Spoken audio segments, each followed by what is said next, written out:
ادا کرنا پڑتا ہے، فرض تو ادا کرنا ہوگا، بغیر ادا کیے بات بن نہیں سکتی۔ اس لیے بھائیو سارے احباب انتہائی بیداری کے ساتھ اللہ کے اس حکم کو اہمیت دیں۔ رب کعبہ کی قسم، ہم اللہ کے حکم کو اہمیت دیں گے، اللہ پاک ہماری زندگی میں سکون لانے کو اہمیت دیں گے۔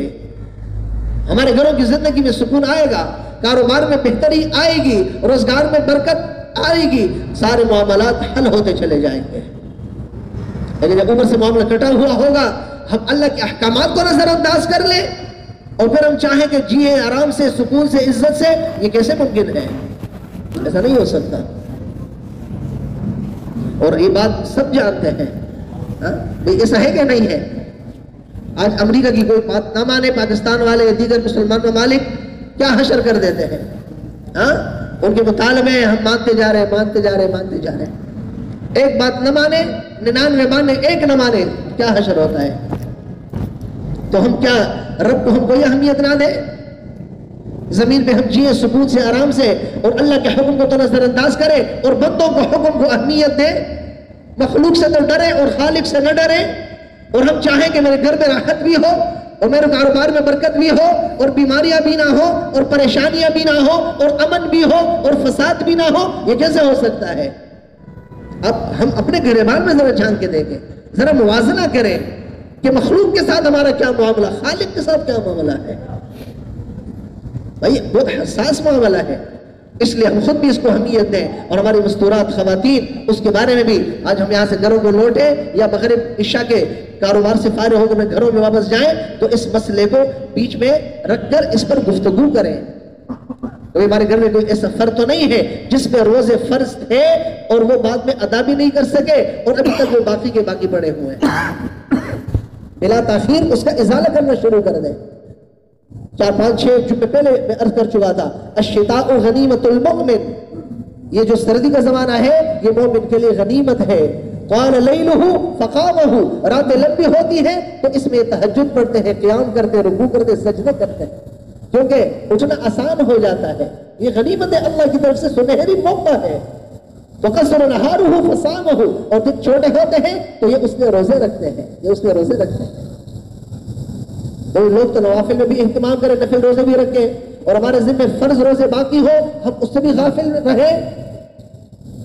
اور بھائی یہ بہت افسوس کا مقام ہے، بہت حسرت ہوگی پھر ہم کسی سے گلہ شکوہ نہ کریں، یار مسائل کیوں خراب ہو رہے ہیں، یہ پریشانیاں کیوں آ رہی ہیں، پھر اس کا حل خود آپ کے پاس موجود ہے۔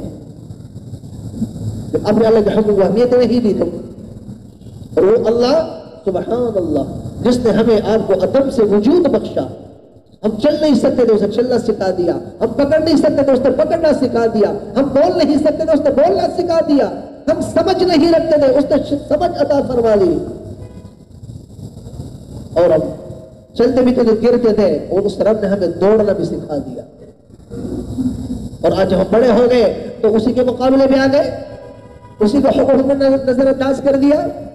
ایسا کریم رب، ایسا مہربان رب، ایسا شفیق رب، اس سے بڑھ کر بھی کوئی ہے؟ یا ایھا الانسان ما غرک بربک الکریم، اللہ خود یہ گلہ شکوہ کر رہا ہے قرآن کریم کی سورہ انفطار کے اندر، اے انسان تجھے ایسے کریم رب سے کس چیز نے دھوکے میں ڈال دیا؟ ایسے کریم رب کے ہوتے ہوئے تو کہیں اور جا رہا ہے۔ اس کے حکم کو نظر انداز کرنا آپ کے لیے آسان ہو گیا ہے، اس کو حکم کو توڑنا آسان ہو گیا ہے، اس کا گناہ کرنا آسان ہو گیا ہے۔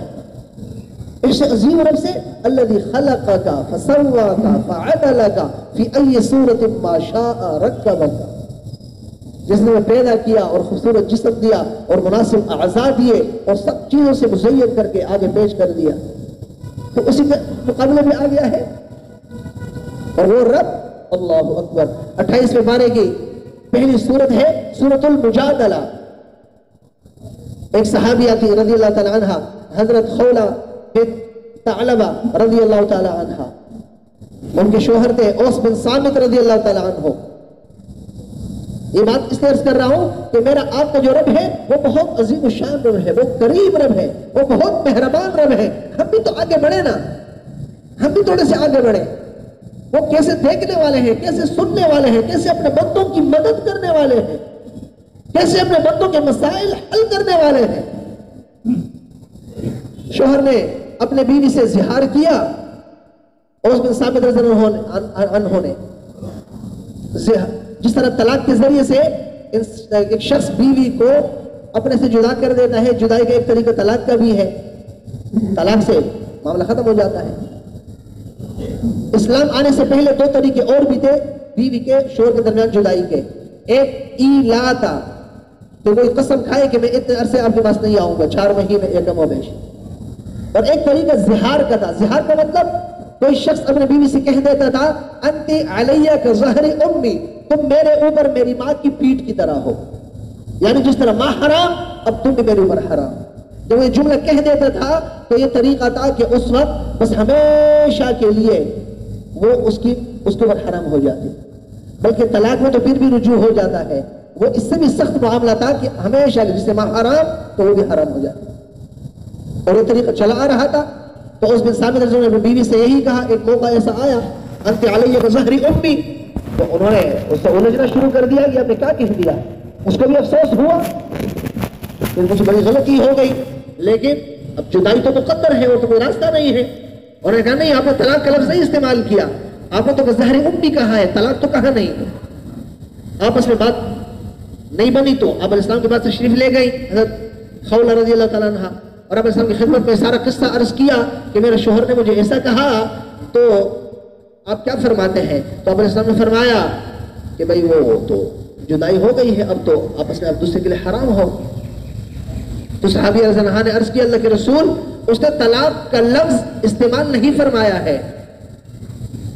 تو آپ علیہ السلام نے پھر فرمایا میرے علم میں تو یہی ہے کہ آپ ان کے لیے حرام ہیں. اب وہ اور پریشان ہو الجھنے لگے اللہ کے رسول, میرے بچے ہیں, میرے ان کے ساتھ شادی ہو گئی تھی تو میرے ساتھ مال تھا, اس نے میرا مال بھی سارا کھا لیا, اور میرے ساتھ جوانی تھی, صحت تھی, تندرستی تھی, اب وہ بھی نہیں رہی, میں کمزور ہو گئی ہوں, میرے بچے بھی ہو گئے ہیں. اگر بچے اس کے پاس چھوڑتی ہوں تو ضائع ہو جائیں گے, اپنے پاس رکھتی ہوں تو کہاں سے کھلاؤں. اللہ کے رسول اس نے طلاق کا لفظ استعمال نہیں کیا ہے, آپ کوئی راستہ بتا دیں. اب اسلام نے فرمایا میں تو یہی دیکھتا ہوں کہ اس سے جدائی ہو جاتی ہے. اب وہ بالکل مایوس ہو گئی تو اس نے اللہ کی طرف توجہ کی, اے اللہ میں کہاں چلی جاؤں, میرا معاملہ آپ کے سامنے ہے, اے اللہ میری مدد فرما لیجئے, میرے مشکل کو آسان کر دیجئے, میں کہاں جاؤں گی, کہاں سر چھپاؤں گی. اللہ اکبر. وہ یہی کہتی جا رہی تھی, عائشہ صدیقہ تشریف فرماتی, وہ حضرت خولہ سے کہنے لگی ارے اللہ کے بندی اب کیا کہہ رہی ہے, بس کرے نا, اب دیکھ نہیں رہے آپ علیہ السلام کا چہرے انور کو, اب کیا بول رہی ہے, اب آپ علیہ السلام کے چہرے کو نہیں دیکھ رہی ہو. یعنی اس وقت عائشہ صدیقہ نے محسوس کیا کہ وحی نازل ہو رہی ہے. جو آپ علیہ السلام کا چہرہ متغیر ہو جاتا, مدہوشی کی کیفیت ہو جاتی, تو اس وقت وحی نازل ہونے کی ایک علامت یہ بھی تھی. تو اس ٹائم میں وحی نازل ہو رہی تھی, اور وہ اس کو خاموش کرنا چاہ رہی تھی کہ آپ دیکھ رہے ہیں وحی نازل ہو رہی ہے. اور اس وقت یہ آیت نازل ہوئی, قد سمع اللہ قول التي تجادلك في زوجها وتشتكي الى الله والله يسمع تحاوركما ان اللہ سمیع بصیر. یہ آیت نازل ہوئی, اللہ پاک نے حضرت خولہ کا مسئلہ حل فرما دیا, اور کیا کہا کہ اس کے شوہر نے جو زہار کیا ہے کہ یہ میرے اوپر میری ماں کی طرح ہے, تو کسی پر بھی اس کی بیوی اس کی ماں کی طرح نہیں ہو سکتی. ان امہاتہم الا اللائی ولدنہم, کسی کی بھی ماں اس کی صرف وہی ماں ہوتی ہے جس نے اس کو جنا ہوتا ہے, تو اس کی بیوی نے تو اس کو نہیں جنا. اگر جس کے شوہر نے ظہری امی کہا, لیکن اس سے اس کی بیوی اس پر حرام نہیں ہوتی. اللہ نے اسی محفل کے اندر, اسی مجلس میں حضرت خولہ کی فریاد کو سنا اور اوپر سے قرآن اتارا. ایسے سننے والے ہیں محترم بھائیوں ہمارے رب, جس کا آج حکم کو ہم نہیں پورا کر رہے. روزہ جو فرض حکم ہے, کتنے دنیا نے اس کو چھوڑا ہوا ہے. عائشہ صدیقہ رضی اللہ عنہا عجیب بات فرماتی ہے, وہ کہتی ہے کہ میں حیرت میں پڑ گئی, اللہ اکبر, کہ حضرت خولہ آپ علیہ السلام کے ساتھ گفتگو کر رہی ہے اور یہ بحث و مباحثہ کر رہی ہے. حالانکہ امام الانبیاء صلی اللہ علیہ وسلم کا گھر کتنا بڑا ہوگا, چھوٹے چھوٹے تو کمرے تھے, ایک کمرے میں ایک اہلیہ, دوسرے میں دوسری اہلیہ, تیسرے میں چھوٹے چھوٹے کمرے. وہ فرماتی ہے کہ یہ میرے محبوب سے بات کر رہی ہے، میں تو یہاں ہوتے ہوتے اس کی بات کو نہیں سن سکی، نہیں سمجھ سکی کیا کہہ رہی ہے، اور رب کیسے سننے والا ہے؟ عرش پہ اس نے ان کی باتوں کو سن لیا۔ ایسا سننے والا رب ہے بھائیوں۔ پھر کیا خیال ہے ایسے عظیم رب کی احکامات کی لاج رکھنی چاہیے نہیں رکھنی چاہیے؟ اس سے ہماری دنیا بھی بنے گی، اس سے ہماری آخرت بھی بنے گی۔ اس سے ہر ساتھی بھرپور عزم کرے کہ جس کے ذمہ فرض روزے چھوٹ گئے ہوں، آج کل سنہری موقع ہے، دن چھوٹے ہیں، موسم اچھا ہے، تھوڑی سی محنت ہمت کرنی پڑے گی۔ آپ دیکھیں پھر انشاءاللہ اللہ پاک کیسے وقت کے اندر برکت دیتے ہیں اور کیسے آپ کے اس حکم کو پورا کرنا آپ کے لیے اللہ پاک آسان فرماتے ہیں۔ تو اہتمام کریں گے نا انشاءاللہ سارے کے سارے، اور جو ہمارے مستورات ہیں خواتین ہیں ان سے بھی کہیں یہ فرض ہے بھائی، یہ فرض ہے، فرض ہے، اس میں کوئی چھوٹ نہیں ہے۔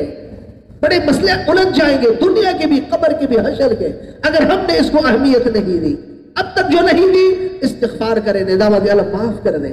آپ کے حکم کو میں نے اہمیت نہیں دی، اور اب جب سمجھ بات آ گئی تو آج کے بعد سے بھرپور عزم کے ساتھ ہمارے مستورات ہوں، خواتین ہوں، ہم خود ہوں، حساب لگائیں کتنے میرے ذمہ باقی ہے، اس کو رکھتے جائیں اور ایک ایک منفی کرتے چلے جائیں۔